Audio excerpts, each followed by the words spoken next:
కళ్ళు కనిపించట్లేదా? కళ్ళు కనిపించింది నీకు, ముందు రాయుంది. ఆయనే గాని తగలకపోతే నీ బుర్ర బద్దలయ్యేది. అతనేదో ఆవేశంలో ఉండు, అర్థం కాదులే.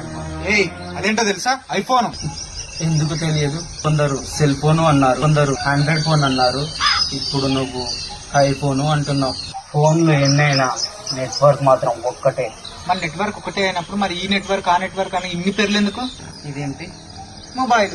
దీన్ని కొందరు బతకడానికి వాడతారు, పరిశీలించి వాడతారు, రిలేషన్ కి వాడతారు, రీల్స్ కు వాడతారు, మంచికి వాడతారు, చెడుకు వాడతారు. అన్నిటికీ వాడిన మొబైల్ మాత్రం ఒక్కటే. మొబైల్ గురించి అంత బాగా చెప్తున్నారు. మేము కొన్ని ప్రశ్నలు అడుగుతాం, వాటికి సమాధానం చెప్తావా? అడగండి. గాలి కంటే వేగమైనది? కరెంటు. కరెంట్ కంటే వేగమైనది? నెట్వర్క్. జ్ఞానమున్న వస్తువేది?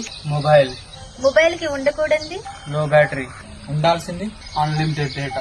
దుఃఖానికి కారణం? మొబైల్లో వీడియో చూస్తున్నప్పుడు బఫర్ అయినప్పుడు. మనిషికి కావాల్సిన వర్క్? నెట్వర్క్. మనిషి సుఖంగా ఉండదు ఎప్పుడు? మొబైల్ విడిచిపెట్టినప్పుడు.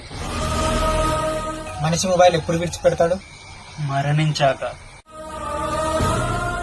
రోజులు గడిచే కొద్దీ మనిషిని వెంబడించేది వయసు అనుకుంటాడు, కాదు మొబైల్.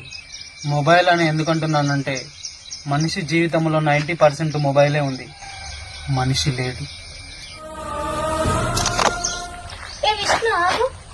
ఇప్పుడు మనం వెళ్ళాలంటే డబ్బులు కావాలి కదా? అవును. డబ్బులు ఫోన్ పే లో ఉన్నాయి. అరే అవును, ఒక నిమిషం. ఫోన్ లేకపోతే మనం బతకలేము. మొబైల్ లేకుండా మనిషి ఒక్క అడుగు కూడా వేయలేకపోతున్నాడు.